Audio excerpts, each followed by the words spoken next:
Hello' everyone, মই বেদান্ত শইকীয়া আৰু আপোনালোকে জানে যে মই কৰি আছোঁ 10 দিনত 10টা বেলেগ বেলেগ ইভিনিং স্নেক্স চেলেঞ্জ আৰু আজি হৈছে তাৰ অন্তিমটো দিন, তাৰ মানে ডে 10। আপোনালোকৰ বাবে আবেলিৰ স্নেক্স বিচাৰি বিচাৰি পুনৰ আহি পালোহি নেহৰু পাৰ্কৰ ওচৰত। চিকেন পনীৰ আৰু ভেজ আইটেমবিলাকতো দেখালোৱেই, কিন্তু শেষৰ ভিডিঅ'টো অলপ স্পেচিয়েলটো হ'বই লাগিব, গতিকে আজি আপোনালোকলৈ মাছ লৈ আহিছোঁ।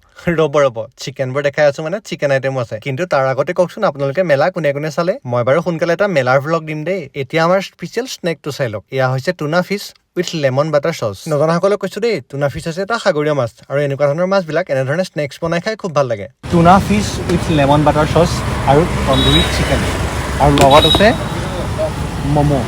আজিৰ ইভিনিং স্নেক্স ৰেডি। আপোনালোককনো কি মিছা ক'ম, জীৱনত প্ৰথমবাৰৰ বাবে টুনা ফিছ খালোঁ। অৱশ্যে আগতে এবাৰ সাগৰীয় মাছ খাই চাইছিলোঁ, নামটো নাজানো আৰু কি আছিল। বাকী যিয়ে নহওক, কিন্তু এই টুনা ফিছৰ সোৱাদটো কিন্তু মজা আছিল। বিশেষকৈ এই লেমন বাটাৰ চচটোৱে মাছৰ সোৱাদটো আৰু বঢ়াই তুলিছে। ৰ'ব আপোনালোকক পিছে এই ফুড কাৰ্টখনৰ নামটোৱে কোৱা হোৱা নাই নহয়। নামটো হৈছে গল্ডেন ড্ৰেগন আৰু এড্ৰেছটো নেহেৰু পাৰ্ক, তাৰমানে পাৰ্কৰ একেবাৰে সন্মুখতে। আপোনালোক কোনোবা গ'লে মোৰ ভিডিঅ' চাই আহিছোঁ বুলি ক'বলৈ নাপাহৰিব দেই। ভিডিঅ'টো ভাল পালে লাইক কমেণ্ট শ্বেয়াৰ কৰি দিব আৰু আপোনালোকলৈ এটা নতুন চিৰিজ লৈ আহিম, গতিকে সেই চিৰিজটো চাবলৈ মোৰ একাউণ্টটো ফ'ল' কৰি ল'বলৈ নাপাহৰিব। আৰু যদি আপুনি ভিডিঅ'টো ইউটিউবৰ পৰা চাই আছে, তেনেহ'লে চেনেলটো ছাবস্ক্ৰাইব কৰি ল'ব।